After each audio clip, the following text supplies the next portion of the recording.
Indian federal government is realizing that they're losing grounds on the polls and now coming back with these emergency policy measures to win back the voters. But I think it's too little too late now. Who knows?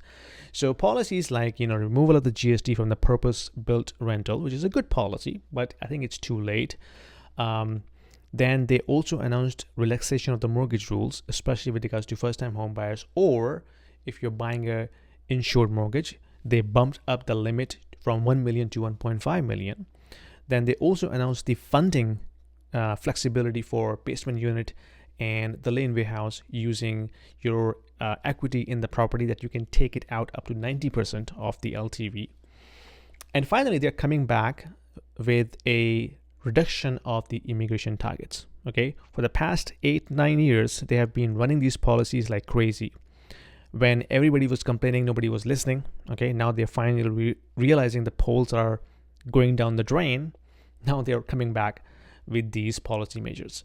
Now let's talk about this immigration target thing, because the GTA condo market is already going through a very tough time. Okay, you have a lot of inventory coming into the market in the next 2-3 years. Majority of the buyers of the condo market are traditional investors. Okay, not a lot of buyers are buying them as a primary residence. Okay, they mostly buy to flip those properties, either selling them on assignment sale before the closing to make a quick buck, or if they close it, they then put the tenant into it. So when they see the rent inflation, by the way, the rent inflation is because of the population growth. When you have 2 million people coming into this country, they need place to live. Okay, and they don't buy the property straight away. They find a rental property, they rent it for 6 months, 1 year, 2 years, then they decide to buy the property. So the rental inflation is purely because of the population growth. Okay, now this population growth is slowing down. A lot of those existing temporary visa holders who are not eligible to convert into PR are going to leave, and less amount of people coming into this country. So the population growth is going to be slowing down, which will have an impact on the rent inflation. Okay, the rent are already coming down slowly. Over the next 2-3 years, we will see either rents stay stagnant, or maybe they go down, because we have a lot of inventory also coming into the market. When the investors see the rental is not that strong, it doesn't justify the investment anymore, they will then try to liquidate those assets, right? When a lot of people try to sell them at once, what's going to happen, especially when the supply is coming into the market, the prices will go down. So the condo market is going to have a very, very tough time in the next 2-3 years. Okay, especially in GTA, very bad. Okay, you will see a reduction in prices. It has already come down 16% from the top. We have seen 2 double dips. Okay, and from the last year, it has gone down 7%, which is around 130,000 from the peak as well. So if you bought the property in 2022 when the prices were at the peak, you have lost 130,000 almost already on average price. Yes, condo market is going to struggle. Single family home, maybe not much, because we're not building single family homes a lot.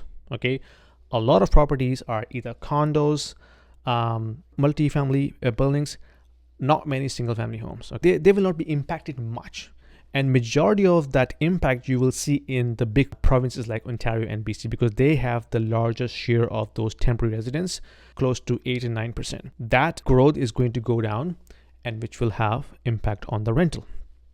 So the rental will struggle, especially in the condo market. The prices will struggle because of the same reason. Single family homes, maybe not much. Maybe they will stay as it is, or if they go down by a very small percentage. I'm not seeing any big crash coming into the single family home category. But condos, yes, condo is going to struggle, and unless something magically happen. Okay, maybe government comes with some other policy measure to protect the falling price. So anyway, if you are stuck in that position, my recommendation to you is, if you can sustain it, keep it. If you cannot, liquidate it and move on. Okay, investment comes with risk. You have to protect yourself from any downward risk.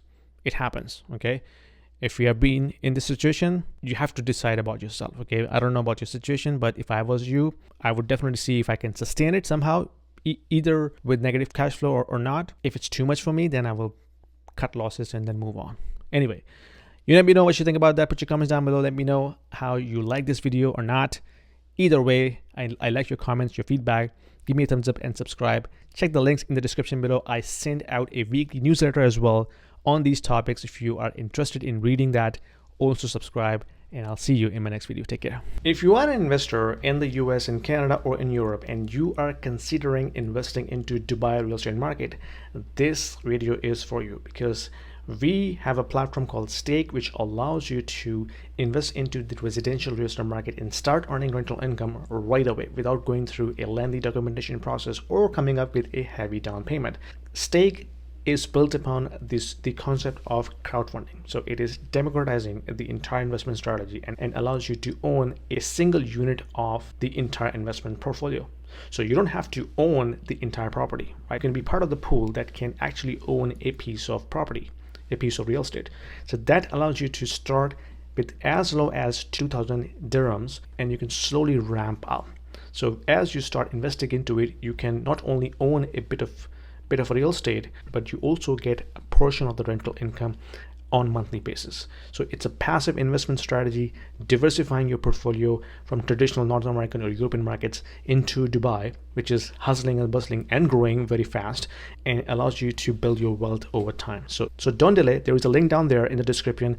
If you click on this, it will give you free 200 dirhams in your account right away to start with, and you can thank me later.